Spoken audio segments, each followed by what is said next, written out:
hazards are hazards that are natural causes or phenomena that are atmospheric, hydrologic, or oceanographic. These hazards may cause the loss of lives, damage to property, social and economic destruction, or environmental degradation. The geographic location of Philippines accounts for the high frequency of occurrence of this hazard.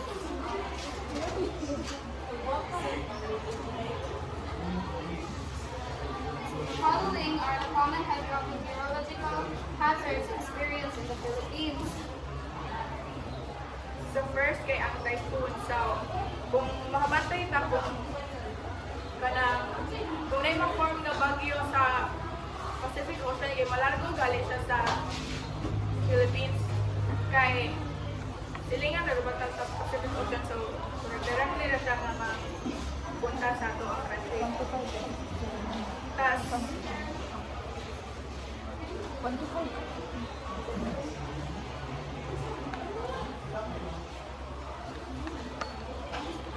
so ang first sign nga landfall na puno ang typhoon is first is the increased ocean swell. So kani di ba kung moabot ang beach kay di ba soothing man na ang waves kay like relieve of stress ang waves kung walay bagyo but yes kung naay bagyo yung murag naratol gali ang waves mo na siya ang isa ka sign na mo landfall na ang isa ka typhoon. So ang second sign is changes in clouds. So typically na ay duha ka type sa cloud katong white nga katong mo shape shift nga walay gidala nga all one. Tapos ang katong isa nga gray nga nagdala og white yung dili mo shape shift. So yeah. Ang third nga sign is ang barometric pressure graph or ang pag-ubos sa temperature or ang kanang pagkalit nga pagtunaw sa surroundings. Thus, ang fourth nga sign is the abrupt changes in wind speed. So, ang kanang abrupt changes or the sudden change in the wind speed kay mo na siya ang result sa pag-low sa pressure. So, ang nag-cause ani ang drop sa pressure tas ang result kay ang abrupt changes in the wind speed. Next tayo ang thunderstorm. A thunderstorm is a small-scale storm accompanied by lightning and thunder. So, sa ninyo thunderstorm, makamatay mo sa kanang mga thunderstorm mo na na siya lightning o kanang sinawag na thunder.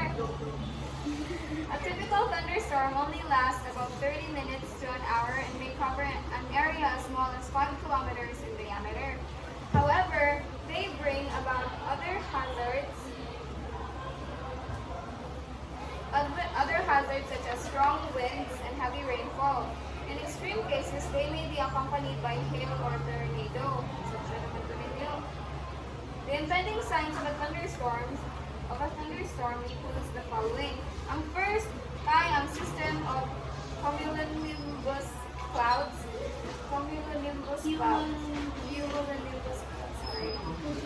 So kani siya an equal heating of the earth's surface caused the upward movement of the moist air, forming a tower of cumulus nimbus clouds that continuously accumulate in the sky, signaling an incoming thunderstorm. So ang kani if like kanang naana ba ni mga form nga inhani nga cloud kay pasabot ana naanay padong nga thunderstorm. Another sign for any impending basta kana kay ang the sky turns dark. Di ba makabantay mo kay kanang basta makaingon jud mo mag-uwan basta ang sky gani kay dark na gani makaingon na jud kana lang uwan jud. So dali mana siya. Next is the lightning and thunder. Kani obviously is really has a definition sa thunderstorm. Naan siya kung kani ang thunderstorm by lightning and thunder. So obviously usa po niya sa signs. And the fourth one kay ang gusts of wind and change in wind direction. So naani siya yung figure. Mga ni, kanang nakabantay mo man, change ang direction sa wind based lang sa kanang sa figure. Kabantay, makita na ninyo. Sige.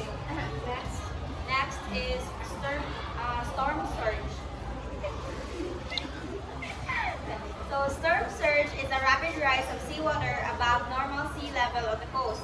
It is generated by strong winds brought about by typhoons and thunderstorms. So ang kaning storm surge kay kanang i-generate siya sa kanang mga typhoons ug thunderstorms. So kanang grabe nga wind niya. So ang kaning storm surge kay rise ang iyang kanang kwan ba sa diba natin sa definition kay rapid rise of seawater above normal sea level. So mora na ang iyang sea level noon dahil tungod sa typhoon thunderstorms kay nga brought up sa wind kay more mutaas yang kanang sea level ba dayon kanang ana siya nga kanang unlike sa kanang tsunami kay di ba makita man nato nga tsunami kay kanang dako kay siya kuan mo tsunami ana ang storm surge kay kanang dili siya ang anak kadako pero kanang paspas gali kayo siya imo siya ma-differentiate ana nga grabe ang paspas like ana na ang dagat kanang ana siya ang storm surge dayon flash and flash flood. Flood and flash flood. The flood occurs when land areas which are normally not covered with water are being submerged, often after heavy and continuous rainfall.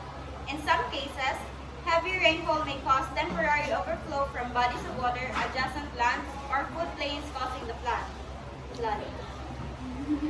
The impending signs of the flood are similar to the typhoons or thunderstorms, as they are usually accompanied by rain. People should also watch out for overflowing water from manholes, as this could mean that the area may be flooded soon. Flooding may last for days and even weeks. So ang difference sa flood at flash flood, kaya ang flood kay pwede siya kanang dako ka ng pagbaha ba niya, dako man kay na siya ang buwan ng tubig ana.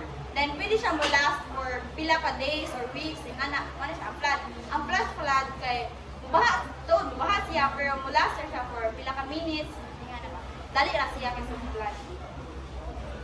Then flash flood is a flood characterized by raging current that occurs when the water level rises due to heavy rainfall. Unlike flash flood lasts from a few minutes to a few hours only. So katong state ganina mula siya like kadiyot kay or like a few minutes or a few hours. It is common along rivers, mountains, canyons, coastlines, creeks, and even urban areas. The impending signs of flash flood include the following. So, ang una kay weather forecast, typhoon, or thunderstorm. So, ang kanil siya number one kay they may bring intense and prolonged rainfall. So, man mga ipang forecast na weather or kanang mga thunderstorm kay kwanda siya kanang dugay ang kanang rainfall. Then, number two, water collecting in puddles and rapidly rising water. So, this could mean that the ground is saturated with water and flooding may follow. Water could be stocked up in a distant area and a flash flood could occur anytime soon. So, three is muddy water. This may mean that calm water has been disturbed and the dirt has mixed with the water. So, kailang tag muddy water no, so kanagaling uwan kay kanang nanay mga lapok dira niya, mabasa siya, so mix na sila duha kay mo lapok na sila. Para sa muddy. Then number four is roaring sound from upstream. This may be from stone, branches, or logs being carried in the water. So, mga kanang saba nga sa on ba nga kanang kwan sa upstream nga kanang mga na-carry sa flood like mga stones na anything. Then number five is floating debris in water. Twigs, leaves, and sticks may be from bigger branches and logs carried by water. So, hydrometeorological hazard maps. So, these maps is a guide that highlights areas that are vulnerable to potential hazards like storm surge, typhoon, and flood.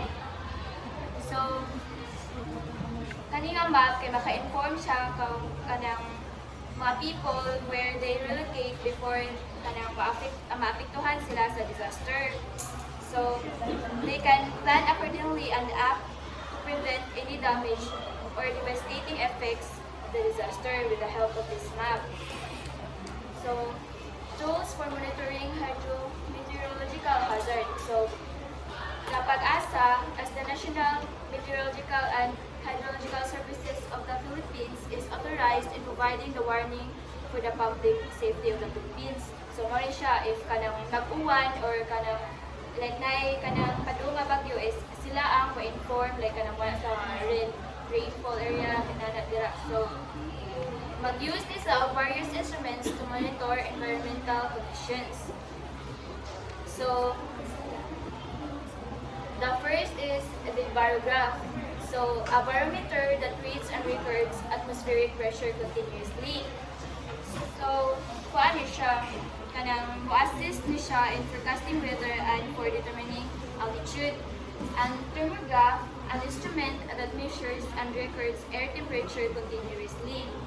So, kanang sa cellphone, makabantay man mo ana kanang like kanang weather today, nya kanang for the next kanang weeks or months.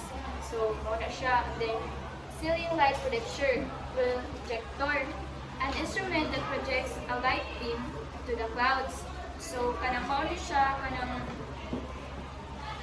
mo-measure ni siya sa height of the base of the clouds above nang sa ground. So, next is the clinometer, an instrument that determines the height of the cloud by measuring the distance of the cloud base to the ground. So, ang ceiling balloon, so a balloon filled with hydrogen or other gas lighter than air, which is used to determine the height of the cloud base.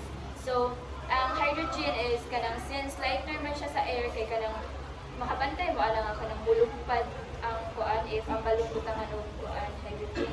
And then, this is done by measuring the time that the balloon disappears into the clouds from the time that it is released. So, kanang ilang i-measure nga kanang iglupad, like ikuhi nila sa kanang balloon antod nga kanang kung kanus nga mawala na siya.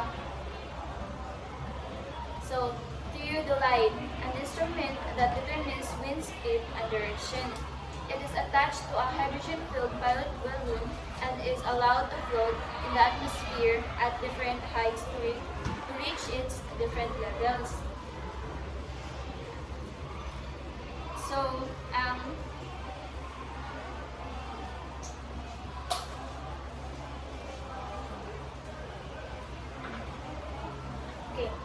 radio sonde, an instrument attached to a balloon and is used to measure temperature, pressure, and relative humidity in the atmosphere.